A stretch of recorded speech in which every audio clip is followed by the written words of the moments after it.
You're listening to financialradio.co.uk. My name's Giles McMullen, chatting to Bill Rook from Redmayne Bentley. Bill, we're going to start by looking at the Ftse 100. Yeah. It's been going quite well since March, hasn't it? Well, it's 25% up in a couple of months. I mean, it's gone crazy. Since the crossover on the chart, which occurred in August, we're about 17% up from there. So that's the green and the red. 50-day and the 200-day crossing over. It's really rather exciting. But my concern at the moment, it does look stretched, and it is stretched, and it's down 20% above its 200-day, and that's historically not sustainable without some sort of correction pause or something like that. So we're expecting something, but so far nothing's happened. But cautious at the moment as to where we go from here. Okay, Bill. Thanks very much for that. Let's turn now to some great stocks that you've selected for us. Let's start with GKP. Yeah, this is Gulf Keystone, and this has gone ballistic. Now, looking at a weekly chart, I actually flashed this last week. The essence of it is that while on holiday, this is what can happen. A share can suddenly become a 10-bagger in less than any time at all. So we're looking basically at the bottom end of the chart where we see a green blob, and that sort of occurs early August, and that's sort of I just want to sort of realise that there is price movement supported with volume. Two key things to ingredients for a small share. Now you can say on the left-hand side this occurred, but where the oblong box appears, but at the time that was. The price action wasn't really supporting anything more than a sideways. We need some movement from the underlying, and that didn't occur in February, March, and April, May of 2007. But it certainly occurred in August in such an explosive manner that it's propelled up to 110. These are two key pieces of information about oil finds in Iraq, and it's gone ballistic off that, and it's still pretty strong at the moment, and it just shows that the small market, the penny shares, are coming alive in selective areas. Yeah. Well, that's a fabulous return. Okay, now there's another penny share that we're going to take a look at, and just talk us through that one, Bill. Well, this is a company called Provexis, and it came through another good news company that.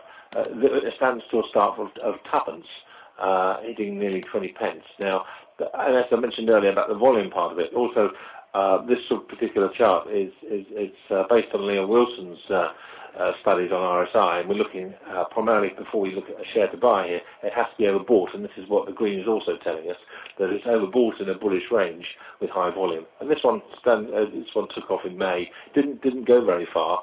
But then all of a sudden it sprinted in August, and even not getting in at the bottom, I don't think anyone will get in at the bottom of these things. The technique here is to get it while it's trending and not while it's too high. You'd bought this at maybe 5 to 10 pence and probably would have could have easily doubled on this one, if not sooner. You might have put in at maybe 4 or 5 pence. So sort of the impact of this particular play is explosive. The problem here is, as you can see from the spikes and the candles, suggests the volatility gets very high when you have these big movements in shares.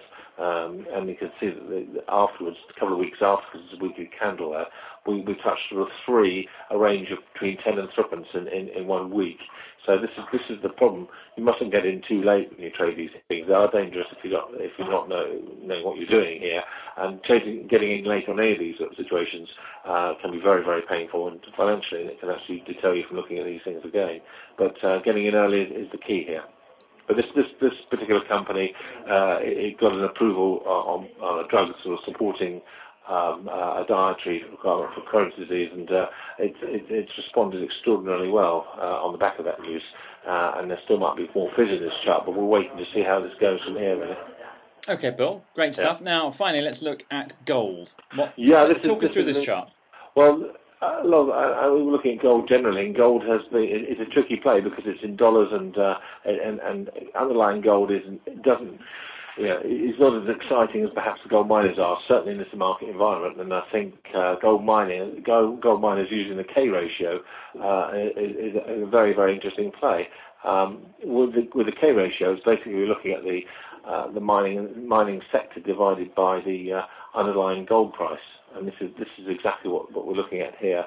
And historically, back to 1975, when we go to a certain low point below the 1.2 ratio, then it's worth, there's a 90% chance that within a year we expect the underlying gold miners index to move up 40%, and it's starting to move already from last year. Now, sort of the trick here is to actually not buy it when it's falling, but buy it when it's rising. So you wouldn't buy Amex Gold miners when they're falling in October, November last year, but you actually wait for it to start rising. And likewise, back in April 06, 19th of April, we go above 1.9, which is the overbought threshold. So we wouldn't be buying gold miners from there. And actually, from April, that period, it hadn't done too badly coming out of gold miners, looking to go back in some period between September and August of last year and now. So gold miners certainly are a hold, they're not a sell. As long as gold price stays up, gold miners have got further to go. Bill Rook from Redmayne Bentley, thanks very much for chatting through your stock charts this week for us. Pleasure, Charles.